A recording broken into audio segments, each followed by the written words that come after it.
Good morning, everybody. This is Tom from If This Car Could Talk, and we've been having a few laughs with our friends from Canada.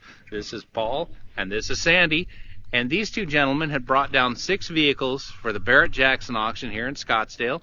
This is day 1. We had some time this morning, so we thought we'd preview these cars for you.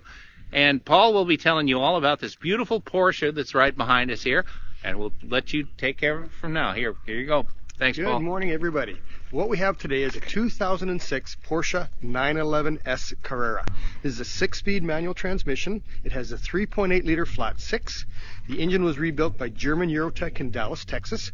The car has approximately 112,000 miles on it. It is incredibly clean inside and out. The bottom of this car, the wheel wells, all the plastic panels underneath are just like brand new. The car was sparingly driven on fair weather days, but used responsibly. The car has leather interior, has a Sport Chronos package, all the manuals, 2 keys, selling Thursday, lot 676, probably early afternoon. An absolutely perfect driver's car for someone to get out and enjoy it.